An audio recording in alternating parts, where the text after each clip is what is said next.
Hi hello welcome back to my channel. இன்றைக்கி நம்ம சேனலில் ரொம்ப இம்பார்ட்டண்டான ஒரு வீடியோ பார்க்க போகிறோம். அதாவது டெலிவரி டயத்தில் வந்து டெலிவரி பேக் வந்து எல்லாருமே ரெடி பண்ணிக்கிட்டு இருப்பாங்க. ஆனால் இந்த பொருள் மட்டும் நீங்கள் எடுக்காமல் கண்டிப்பாக நீங்கள் டெலிவரி பேக் வந்து பேக் பண்ணாதீங்க. இது ரொம்பவே மஸ்ட். ஏன்னா எனக்கு நான் ஸ்ட்ரகிள் பண்ணனால நான் உங்களுக்கு இந்த விஷயத்த நான் சொல்கிறேன். கண்டிப்பாக அந்த பொருள்லாம் நீங்கள் கண்டிப்பாக எடுத்துக்கோங்க. அது என்னென்ன பொருள் அப்படின்னு சொல்லிட்டு வாங்க போய் வீடியோக்குள்ளே பார்க்கலாம். இப்பதான் நீங்க ஃபர்ஸ்ட் டைம் என்னோட வீடியோ பார்க்குறீங்க அப்படின்னா, என்னோட சேனலை சப்ஸ்கிரைப் பண்ணி வச்சுக்கோங்க. அப்பதான் நான் அப்லோட் பண்ற எல்லா வீடியோ உங்களுக்கு நோட்டிஃபிகேஷன் வரும். டெலிவரி டைம் வந்து நெருங்கும்போது கண்டிப்பா நீங்க பேக் பண்ணாதீங்க. அதுக்கு முன்னாடி ஒரு 8வது மாசத்துலயே நீங்க முடிஞ்ச அளவுக்கு பேக் பண்ணி வச்சுக்கோங்க. ஏன்னா நம்மளுக்கு எப்ப பிரசவ வலி வரும்னே சொல்ல முடியாது. ஸோ அதுக்கு முன்னாடி நம்ம பேக் பண்ணி வச்சுக்கிட்டா, கடைசி நேரத்துல ஹரிபரியா நம்ம ஓட தேவையில்ல. நீங்க கண்டிப்பா ஒரு பொருள் வாங்கணும் அப்படின்னா, நீங்க வந்து ஃபீடிங் பில்லோ வந்து கண்டிப்பா நீங்க வாங்கியே ஆகணும். நான் அத வந்து வேண்டான்னு நான் சொல்லவே மாட்டேன். பிரெக்னன்சி பில்லோ கூட வாங்குவீங்க. ஸோ அது கூட தேவையில்ல. நீங்க ஃபர்ஸ்ட்டு எப்படி இருந்தாலும் ஃபீடிங் பில்லோ கண்டிப்பா வாங்கியே ஆகணும். ஏன் அப்படின்னா, நம்மளுக்கு நார்மல் டெலிவரி ஆனாலும் சரி, சிசேரியன் ஆனாலும் சரி, நம்மளுக்கு வந்து கம்ஃபர்டபுளா உட்காந்து நம்மளுக்கு பாப்பாக்கு வந்து பால் குடுக்க முடியாது. ஸோ குழந்தைகள் வந்து ரொம்ப ஸ்ட்ரகிள் பண்ணுவாங்க. அவங்க ஸ்ட்ரகிள் பண்றத விட நம்ம வந்து ரொம்ப கஷ்டப்படுவோம். தூக்கி குடுக்க முடியாது. அது மட்டும் இல்லாம ஹாஸ்பிட்டல்ல குடுக்குற பில்லோ வச்சு நம்ம குடுக்கலாம் அப்படின்னு நினைச்சோம்னா, ஹாஸ்பிட்டல் பில்லோ எப்படி இருக்கும்னு உங்களுக்கே தெரியும். கொஞ்சம் ஹார்டா இருக்கும். கொஞ்சம் லைட்டா இருந்துட்டாலும் பிரச்சனை இல்ல. ரொம்ப வெயிட்டா இருந்துச்சு அப்படின்னா, நமக்கு ஸ்டிச்சிங் போட்டது வந்து ரொம்ப அழுத்தும். ஸோ ரொம்ப கஷ்டமா இருக்கும். அதுவும் வெயிட்டா இருக்கும். ஸோ முடிஞ்ச அளவுக்கு ஒரு நல்ல ஃபீடிங் பில்லோ வாங்கிக்கோங்க. இப்போ வந்து மார்க்கெட்டிங்லயும் கிடைக்குது. 200லேருந்தே ஸ்டார்ட் ஆகுது. நீங்க உங்களால எந்த அளவுக்கு முடியுமோ, அதுலேருந்து நீங்க ஒரு பில்லோ வாங்கிக்கோங்க. எவ்வளவோ செலவழிக்கிறோம். அதில நீங்க இன்வெஸ்ட்மென்ட் பண்ணீங்க அப்படின்னா, உங்களுக்கு கண்டிப்பா அது ஹெல்ப்ஃபுல்லா இருக்கும். நான் வந்து எல்லாமே வாங்கினேன். ஆனா, அந்த இது மட்டும் வாங்காம போயிட்டேன். ஃபீடிங் பில்லோ மட்டும் வாங்காம போயிட்டேன். ஸோ, எனக்கு உண்மையிலேயே ரொம்ப கஷ்டமா இருந்துச்சு. அது மட்டும் வாங்கிட்டீங்க அப்படின்னா, உங்களுக்கு கம்ஃபர்டபுளா இருக்கும். நீங்க வந்து ரொம்ப குனிஞ்சு அ குழந்தைகளுக்கு பால் குடுக்குறதுக்கு உங்களுக்கு பேக் பெயினும் ரொம்ப இருக்கும். ஸோ, இந்த மாரி விஷயத்த நீங்க தவிர்க்கணும் அப்படின்னா, கண்டிப்பா நீங்க ஒரு நல்ல ஃபீடிங் பில்லோ வாங்கிக்கிறது நல்லது. நெக்ஸ்ட் விஷயம் என்ன அப்டின்னா, இது ரொம்ப இம்பார்ட்டன்ட். நெறைய பேத்துக்கு இந்த விஷயம் வந்து தெரியறதே இல்ல. ஏன் அப்டின்னு எனக்கும் தெரியல. பிகாஸ் எனக்கே அந்த விஷயம் தெரியல. இந்த பொருள் வந்து நீங்க கண்டிப்பா முடிஞ்ச அளவுக்கு வெளிய வாங்கிக்கோங்க. அ என்னன்னு சொல்வேன்னா, நிப்பிள் சீல்டு அப்டின்னு விப்பாங்க. இது வந்து என்ன நீங்க என்ன புதுசா சொல்றீங்க அப்டிம்பீங்களா? அதுல பிள்ளைகள் வந்து வாய் வைக்க மாட்டாங்க. அதாவது சொல்லுவாங்க, சக் பண்ண மாட்டுக்காங்க குழந்தைங்க அப்டின்னு சொல்லுவாங்க. சில பேத்துக்கு வந்து இன்வெர்டர் நிப்பலா இருந்தாலும், உள்நோக்கியான நிப்பலா இருந்தாலும் சரி, இல்ல ஃப்ளாட்டான ஒண்ணுமே இல்ல ஃப்ளாட்டான நிப்பலா இருந்தாலும் சரி, சம்டைம்ஸ் வந்து குழந்தை பிறந்தோனே வெளிய வந்துரும். பட் குழந்தை பிறந்தும் வெளிய வரல அப்டின்னா, குழந்தையால சக் பண்ண முடியாது. ரொம்ப கஷ்டப்படுவாங்க குழந்தைங்க. அப்ப வந்து உங்களுக்கு அந்த நேரத்துல வந்து தாய்ப்பால் குடுக்க முடியாது. அப்போ நீங்க மன ரீதியா ரொம்ப காயப்படுவீங்க, கஷ்டப்படுவீங்க. ஸோ முடிஞ்ச அளவுக்கு நீங்க ஒரு நிப்பிள் ஷீல்டு வாங்கிட்டீங்கன்னா ரொம்ப நல்லது. அதுவும் நிப்பிள் ஷீல்டுல நான் என்ன ரெக்கமெண்ட் பண்ணுவேன் அப்டின்னா, நீங்க அது வந்து சிலிக்கான் மெத்தட்ல வாங்கிக்கோங்க. ஏன்னா சிலிக்கான் மெத்தட்லாம் கொஞ்சம் சக் பண்றதுக்கு வந்து குழந்தைகளுக்கு ரொம்ப ஈஸியா இருக்கும். பிளாஸ்டிக்ல வாங்கிராதீங்க. அது ரொம்பவே தப்பு. குழந்தைகளுக்கு ரொம்ப ஹார்டா இருக்கும். சிலிக்கான்னா நம்ம தோல் மாரி கொஞ்சம் வளைஞ்சு குடுக்கும். ஸோ சிலிக்கான் நிப்பிள் ஷீல்டு வந்து வாங்கி வச்சுக்கோங்க. இது வந்து கண்டிப்பா யூஸ் பண்ணி ஆகணுமா அப்படின்னு கேட்டா கிடையாது.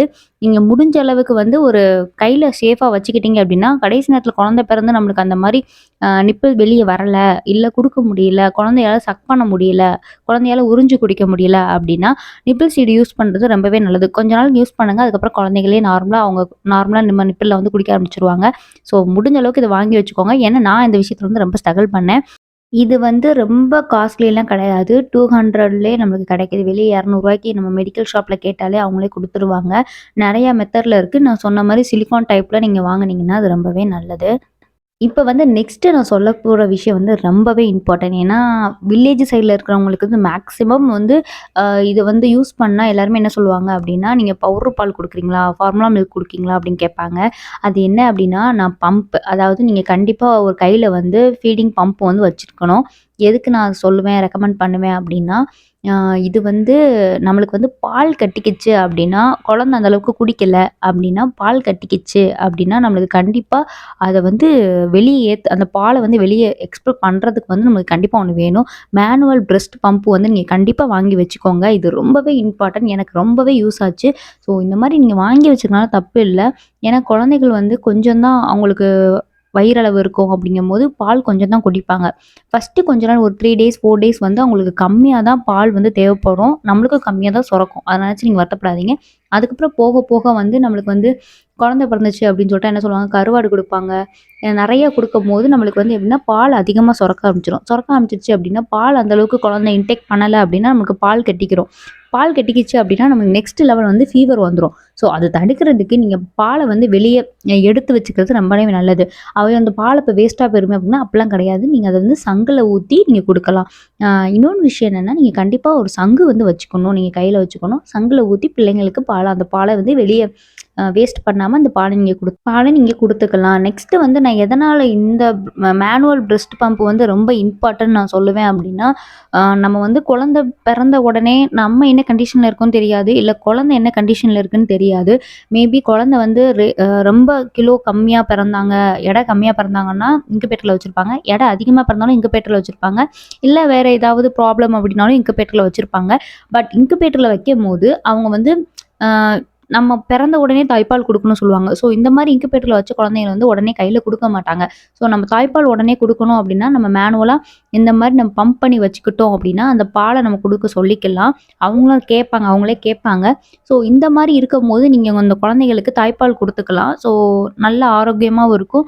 வேற எந்த ஃபார்முலா மில்க்கும் ஆட் பண்ணாம இருப்பாங்க. அ அதனாலேயே இந்த மேனுவல் கண்டிப்பா இந்த பிரஸ்ட் பம்ப் நீங்க ஒண்ணு வாங்கி வச்சுக்கோங்க. மார்க்கெட்ல நெறைய விதமான பிரஸ்ட் பம்ப் இருக்கு. நீங்க உடனே ரொம்ப ஹைல போய் வாங்கணும்னு தேவையே இல்ல. ஒரு மேனுவல் அதாவது நீங்களா எடுக்கிற மாரி ஒரு பாட்டில் மட்டும் வாங்கி வச்சுக்கிறது ரொம்பவே நல்லது. நெக்ஸ்ட் வந்து உங்களுக்கு தெரிஞ்சிருக்கும். கண்டிப்பா நீங்க ஒரு ஃப்ளாஸ்க் அதாவது சுடுதண்ணி புடிச்சு வைக்கிறதுக்கு கண்டிப்பா ஒரு ஃப்ளாஸ்க் வந்து நீங்க எடுத்துட்டு போயே ஆகணும். மறந்துறாதீங்க. வாட்டர் கேன் யூஸ் பண்ணிக்கலாம்னு நெனைக்காதீங்க. ஒரு வெந்நீ தண்ணி வைக்கிறதுக்கு ஒரு ஃப்ளாஸ்க் வந்து கண்டிப்பா வேணும். ஏன் அப்டின்னா, இப்ப ஒரு கட்டத்தில வந்து நீங்க சிலிக்கான் நிப்பிள் ஷீல்டு யூஸ் பண்ற மாரி ஒரு ம சிட்யூவேஷன் வந்துருச்சு. இல்ல மேனுவல் பம்ப் வந்து யூஸ் பண்ற மாரி இருக்கு அப்டின்னா, நீங்க அது வந்து ஹாட் வாட்டர்ல வாஷ் பண்ணணும். ஹாட் வாட்டர்னா ரொம்ப கொதிக்க கொதிக்க இல்ல. லைட்டா மீடியமா ஒரு ஹாட் இருக்கிற மாரி அத வாஷ் பண்றதுக்கு வந்து உங்களுக்கு எப்பயுமே சுடுதண்ணி தேவைப்பட்டே இருக்கணும் ஹாஸ்பிட்டல்ல.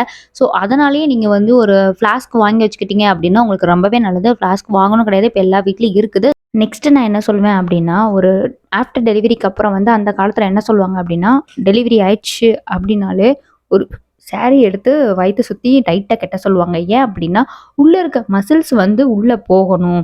2வது காத்து போகக்கூடாது. அதுக்காண்டி நம்ம கெட்டுறோம் அப்படின்னு சொல்லுவாங்க. ஆனா இந்த காலத்துல வந்து யாருக்கும் அப்படி கெட்டவும் தெரியல. கெட்டுறாங்களா அப்படிங்கிற விஷயமும் எனக்கு தெரியல. அதுக்கு நீங்க நல்ல இன்வெஸ்ட்மென்ட் பண்ணணும் அப்படின்னா, நீங்க பேக் பெயினுக்கு உரிய நீங்க பெல்ட் வாங்கிக்கிறது ரொம்பவே நல்லது. எல்லாருமே பிரெக்னன்சிக்கு வந்து போடுற பெல்ட் தான் வாங்குவாங்க. அது வந்து போடுறனால என்ன அப்படின்னா நல்லது தான். பட் ஆனா நான் என்ன ரெக்கமெண்ட் பண்ணுவேன் உங்களுக்கு அப்படின்னா, நீங்க பேக் பெயினுக்கும் பெல்ட் போடுறாங்க.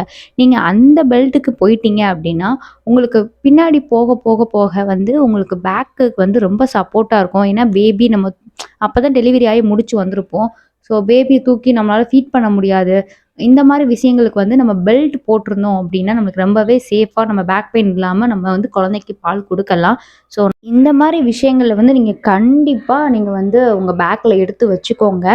கண்டிப்பா வேற எது எடுத்து வைக்கீங்களோ இல்லையோ, இந்த விஷயத்த நீங்க கண்டிப்பா எடுத்து வச்சு ஆகணும். இதுக்கப்புறம் வந்து பேபிக்கும் சில பொருள் உங்களுக்கும் தேவை உள்ளதெல்லாம் இருக்கு. அதெல்லாம் என்ன அப்படின்னு சொல்லிட்டு உங்களுக்கு அடுத்த வீடியோல நான் சொல்றேன். உங்களுக்கு இந்த விஷயங்கள்ல வந்து எதுவும் டவுட் இருக்கு, இந்த பொருட்கள்ல எதுவும் டவுட் இருக்கு அப்படின்னா, நீங்க கண்டிப்பா என்ட்ட வந்து நீங்க கமெண்ட் செக்ஷன்ல சொல்லுங்க. நான் ரிப்ளை பண்றேன். ஃபர்ஸ்ட்லேருந்து இப்ப என்னென்ன பொருள் நான் எடுத்து வைக்க சொன்னேன்னு வந்து சும்மா ஒரு ரீகால் மாரி பண்ணி விட்றேன். ஃபர்ஸ்ட்டு வந்து நீங்க எடுத்து வச்சுக்கிறது வந்து கண்டிப்பா நீங்க ஃபீடிங் பில்லோ வந்து வாங்கிக்கணும். நெக்ஸ்ட்டு வந்து நீங்க நிப்பிள் ஷீல்டு அதுக்கு வந்து நீங்க இன்வெஸ்ட்மென்ட் கண்டிப்பா பண்ணியே ஆகணும். அதுக்கப்புறம் மேனுவல் பிரெஸ்ட் பம்பு, அதுக்கப்புறம் சங்கு, அதுக்கப்புறம் வந்து ஃப்ளாஸ்க் வீட்லயே இருக்கும். ஸோ அதுக்கப்புறம் பெல்ட். இந்த விஷயங்கள வந்து நீங்க கண்டிப்பா மறக்காம எடுத்து வச்சுக்கோங்க. ப்ளீஸ் இது வந்து உங்க சிஸ்டரா வந்து நான் வந்து உங்களுக்கு வந்து ஒரு அட்வைஸ் மாரி குடுக்குறேன். இந்த விஷயங்கள மட்டும் நீங்க மறந்துறாதீங்க. இந்த இன்ஃபர்மேஷன் வந்து உங்களுக்கு யூஸ்ஃபுல்லா இருந்துச்சு அப்படின்னா லைக் பண்ணுங்க. இல்ல மித்தவங்களுக்கு யாருக்கும் தேவைப்படும்னு நீங்க நினைச்சீங்க அப்படின்னா ஷேர் பண்ணுங்க. எல்லோருக்கும் நல்லபடியா குழந்தை பிறக்கணும் அப்படின்னு நான் இறைவனிடம் வேண்டிக்கிறேன். Thank you for lot.